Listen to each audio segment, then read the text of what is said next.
갚으라고 문자가 와야 되잖아요. 근데 자동으로 돈이 없네? 10만 원만 빼가는 거예요. 그 나머지 90만 원에 대한 18%, 19%의 이자가 붙어서 갚기가 사실상 더 어려워지는 구조가 될 수밖에 없단 말이에요. 그러니까 사고 싶으면 차라리 반대의 방식으로 하시면 돼요. 그것만 할 수 있으면 카드값이 구멍이 나는 경우는 없겠죠.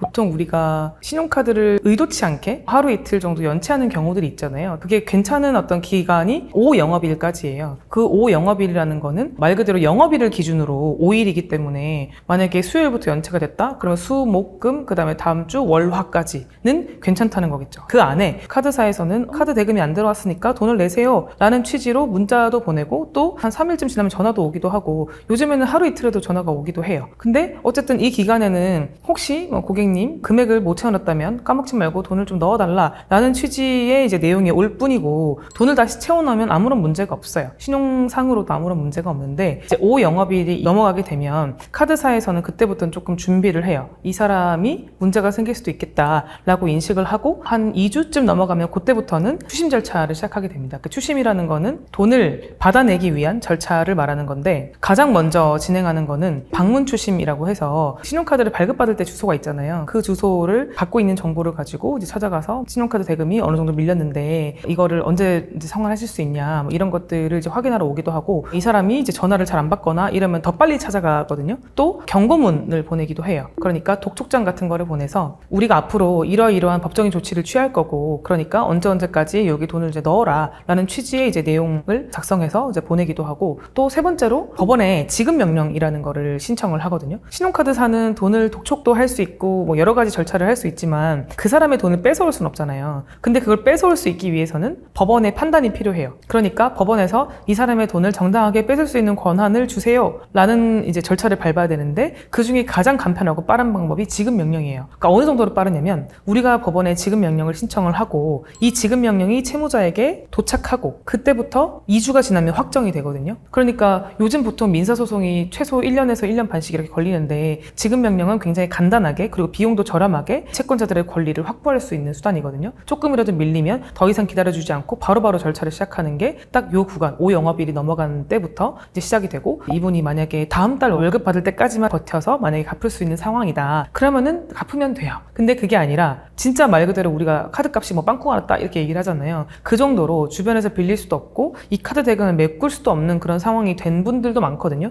이런 분들은 지급 명령도 대응이 안 되니까 확정이 될 거고 이제부터는 압류가 들어오거나 이럴 거 아니에요. 그런 절차들이 조금씩 진행이 될 건데 90일이 지나면 뭐가 문제가 되냐면 장기 연체 등록이라는 불이익을 입게 돼요. 그 장기 연체 등록은 어디에 되는 거냐면 신용정보원에 등록이 되는 거거든요. 그러니까 신용정보원에 이 사람은 90일 이상 돈을 갚지 않는 사람입니다 라는 그런 코드가 등록이 돼요. 그러면은 다들 위험한 사람으로 인식을 하겠죠. 근데 거기다가 더 안 좋은 건 뭐냐면 90일 이상의 연체 정보 등록은 최장 5년간 보존이 된단 말이에요. 그러니까 내가 3년 전에 90일 이상 연체한 기록이 있다라는 거는 지금까지 또 지금부터 2년 뒤까지도 보관이 되기 때문에 이 사람이 앞으로 신용활동을 하는데 굉장히 불이익이 되겠죠. 그러니까 해결을 할 수 있으면 최대한 90일 안에 해결을 해야 되고 그게 안 되면은 이 사람은 이 불이익을 5년간 갖고 갈 수밖에 없다라는 거를 받아들여야 되는 거고 그리고 이게 더 길어져서 아예 6개월 정도가 되면 이제 무슨 문제냐면 지급 명령 신청을 했을 때 2주 안에 이 일을 하지 않으면 확정이 된다 했잖아요. 근데 채무자들도 이런 정보를 많이 알고 있어요.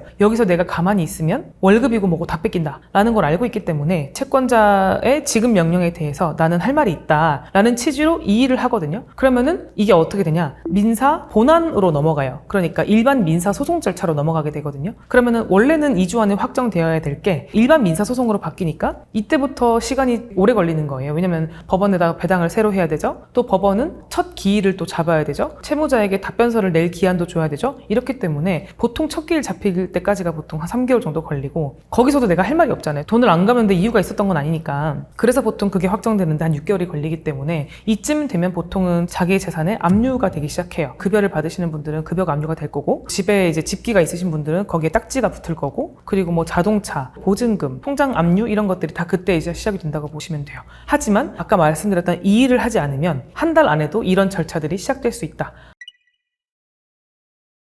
리볼빙에서 리볼브라는 뜻은 회전하다는 뜻이거든요. 그러니까 원금 일부를 남겨두고 나머지를 다음 달로 돌리는 거예요. 이월시키는 거죠. 리볼빙이라는 서비스 자체는 사실 가끔 내가 정말 급할 때 활용해 볼 수 있는 좋은 제도긴 해요. 근데 대부분 리볼빙 서비스를 카드사에서 운용을 어떻게 하냐면 채무자도 모르게 그 서비스에 대한 동의를 좀 스리슬쩍 이렇게 넣어버리는 경우가 많고, 그래서 자기가 나 이번 달에 다 카드값 낼 수 있는데 고객님 이번 달에 카드값 다 내기 힘드시죠? 10%만 내시면 나머지 90%가 다음 달로 2월이 됩니다. 이렇게 이제 얘기를 하면서 권유를 하는 경우들이 많은데 이율이 사실 되게 엄청나요. 평균 리볼빙 이율이 18.5%쯤 되거든요. 많으면 20%까지 되는데 거기다가 다음 달에는 카드를 안 쓰나요? 또 쓰잖아요. 그러니까 이번 달에 조금 밀린 거를 다음 달에 다 내려고 해도 다음 달에 똑같이 쓰는 그 카드 값에 그게 얹혀지는 거기 때문에 갚기가 사실상 다음 달에 더 어려워지는 구조가 될 수밖에 없단 말이에요. 그래서 할부보다도 리볼빙이 더 위험해요. 그러면 그게 어떻게 리볼빙이 이용이 되냐? 깜빡하고 카드값이 100만 원인데 통장에 50만 원밖에 안 넣어놨어요. 그러면은 50만 원을 빼가고 나머지 보통 50만 원을 갚으라고 문자가 와야 되잖아요. 근데 자동으로 돈이 없네? 10만 원만 빼가는 거예요. 그러고 90만 원을 이월시키는 거예요. 그런 방식으로 리볼빙을 활용을 하더라고요. 그러니까 이게 바쁘게 살다 보면 카드값이 덜 빠져나가고 이런 걸 모를 수도 있잖아요. 거기다가 연체에 대한 문자가 안 오면 전 연체가 안 된 줄 알고 있을 건데 그 나머지 90만 원에 대한 18%, 19%의 의자가 붙어서 다음 달에 청구가 된다는 거를 모를 수 있잖아요. 그래서 저는 그 서비스가 굉장히 불편하다고 생각을 했었거든요. 그래서 카드사 물론 뭐 어플이나 홈페이지에 이 카드에 대한 정보, 리볼빙에 대한 정보가 당연히 들어가 있겠지만 그런 게 어렵다면은 카드사에 확인을 해보시는 게 가장 정확한 방법이죠.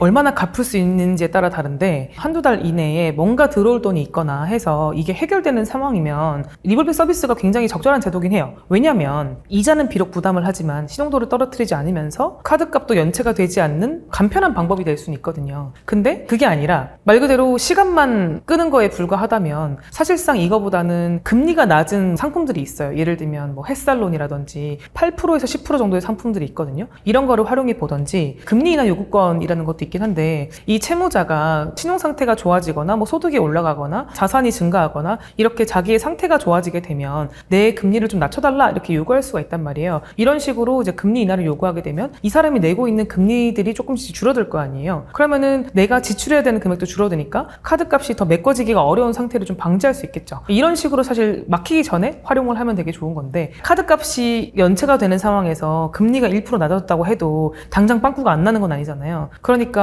금리 인하 요구권 자체는 평소에 관리가 될 수 있게 알아두면 좋은 거긴 하죠. 현금 서비스랑 카드로는 웬만하면 받지 말라고 말씀을 드리고 싶은 게 내가 대출이 있는 상태에서 만약에 급해서 현금 서비스를 받게 되면 이것 때문에 신용도가 떨어져서 전에 받았던 것도 같이 금리가 올라가는 경우들이 있거든요. 그래서 제가 안타까웠던 것 중에 하나가 사실 친구한테 돈을 빌리는 것보다 현금 서비스가 편하잖아요. 누구한테 싫은 소리 할 필요도 없고 그래서 좋은 대출을 받을 수 있는 신용도가 좋은 조건임에도 불구하고 간편하다고 해서 현금 서비스를 받는 분들도 꽤 많았거든요. 결국은 금융 지식의 부족으로 일어난 건데 신용도라는 거는 굉장히 높은 가치를 가지고 있다고 생각해요. 무형의 자산인데 바로 그냥 신용도가 바닥으로 꽂힌다고 보시면 돼요. 거의 3금융, 4금융에 준한다라고 보시면 돼요. 그러니까 우리가 뭐 새마을금고나 농협에서 빌리면 2금융이라고 하거든요. 그 기타 나머지를 이제 3금융이라고 하는데 거의 그 밑으로 떨어지는 거라서 사실 복귀가 되게 어려워요. 물론 현금 서비스를 오늘 받아서 내일 갚으면 괜찮아요. 근데 그렇게 받아서 계속 받은 상태로 계속 유지하는 경우들이 많거든요. 왜냐면 당장 갚을 수 있으면 애초에 안 받았을 거 아니에요. 받아가지고 한 뭐 10일 이상 이렇게 갖고 있으면 바로 떨어져요. 그래서 만약에 신용도가 너무 안 좋으면 최악의 경우는 대출 금리만 높아지는 게 아니라 기존 대출이 연장이 안 될 수도 있어요. 저는 그래서 현금 서비스 한도를 0으로 해놔요. 카드 한도에서 현금 서비스를 아예 못 받게 그냥 설정을 해놓거든요. 그런 것도 방법이 될 수 있겠죠.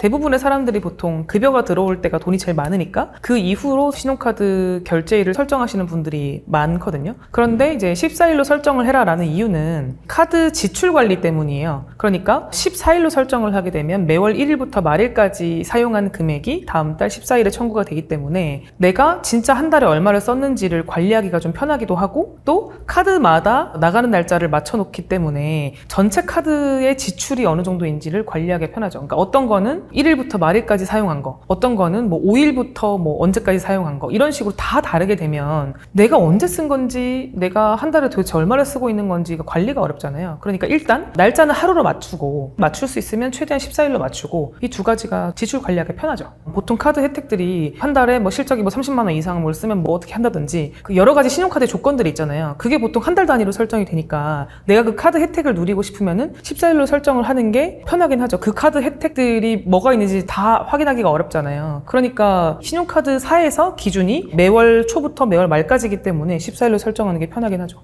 경우에 따라 다를 것 같은데 예를 들면 단종되는 카드 있잖아요. 그런 거는 단종되는 이유가 혜택이 좋기 때문이기 때문에 그런 것들은 굳이 할 필요가 없겠죠. 근데 계속 만들어지고 있는 카드는 만든 시간이 아깝다고 해지를 안 할 필요는 없을 것 같아요. 왜냐면 연회비도 환급되는 거 아세요? 12개월 연회비가 만약에 2만 원이다. 근데 내가 거기서 8개월을 썼다. 그럼 8개월 빼고 그 다음에 카드 발급 비용 있잖아요. 몇천 원 정도. 그거 빼고 나머지는 환급을 해줘요. 그러니까 해지하는 게 오히려 이득이죠. 왜냐면 안 쓰는 거니까. 카드에서 만약에 내가 포인트를 쌓았다. 그럼 그건 쓰고 해지하면 되는 거니까 일단 불이익이 아니고, 또는 내가 만약에 당장 쓸 데가 없다. 그러면 포인트를 뭐 전환하는 방식도 있고 하니까 당장 그게 불이익이 되는 건 없는 것 같아요. 그리고 오히려 그렇게 해서 만약에 해지를 했다가 몇 달 뒤에 몇 년 뒤에 새로 만들잖아요. 그럼 혜택이 더 좋아져요. 신규 회원이기 때문에.